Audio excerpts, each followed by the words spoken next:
मी Rutuja Konkani kitchen मध्ये आपले स्वागत आहे। आज आपण पाहणार आहोत झटपट बोंबील रेसिपी। झटपट सुके बोंबील कसे करायचे हे आपण पाहणार आहोत। तर चला पाहूया आपण आपली रेसिपी। झटपट बोंबील या रेसिपीसाठी घेतलेले आहेत हे सुके बोंबील।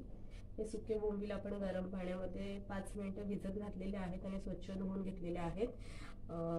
2 मीडियम साइजचे टोमॅटो बारीक चिरून घेतलेले आहेत। 2 मोठ्या आकाराचे कांदे बारीक चिरून घेतलेले आहेत। 2 ते 3 मिरच्या बारीक चिरून घेतलेल्या आहेत। हा एक मीडियम साइजचा बटाटा आपण बारीक असं चिरून घेतलेला आहे। आणि आपले मसाले आहेत मीठ। तर चला आपण पाहूया आपली रेसिपी।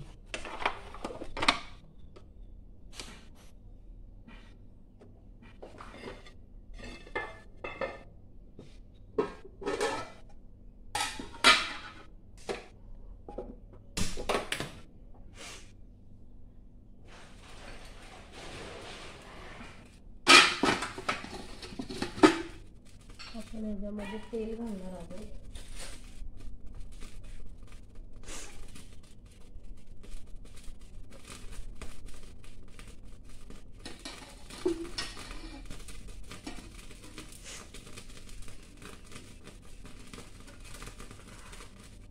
याच्यामध्ये आपण 2 चमचे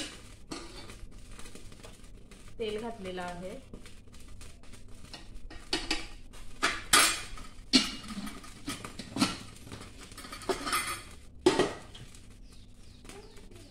आता आपण ह्याच्यामध्ये 2 चमचे तेल घातलेलं आहे। तेल चांगलं तापलं की आता आपल्याला ह्याच्यामध्ये मिरची घालायची आहे। कांदा चांगला परतून झालेला आहे। आता आपण मिरची घालूया आणि चांगली परतूया 2 मिनिटं।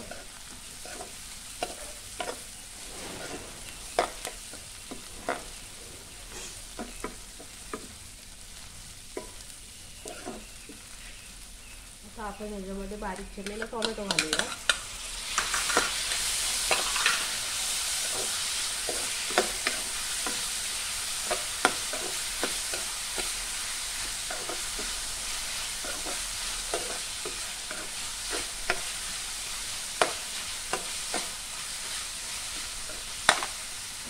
आता टोमॅटो चांगलं मऊसर होऊन द्यायचं आहे आपल्याला। त्याच्यासाठी आपण ह्याच्यावर 2 मिनिटं ढकलून घेऊया।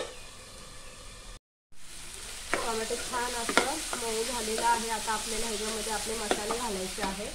मी घालत आहे घरगुती कोकणी मसाला 2 चमचे घातलेले आहे। घरगुती गरम मसाला, हळद, चवीपुरतं मीठ। आता हे आपल्याला चांगलं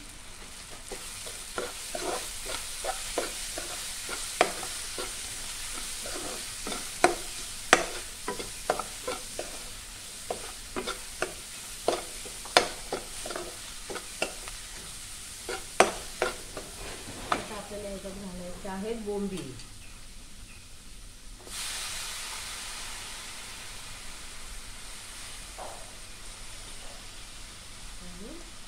बटाटा किती लोक नॉनव्हेज खातात, ते लोक डब्यालाही अशी झटपट करून बोंबील सुके बोंबील असे मिळवू शकतात। छान लागतात।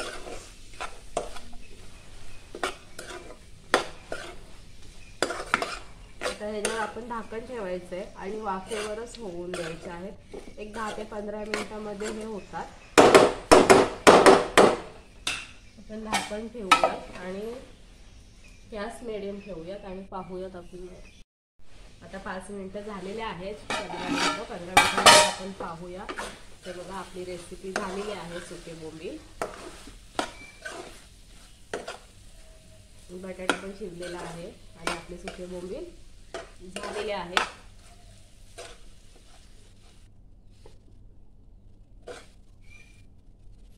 हे पहा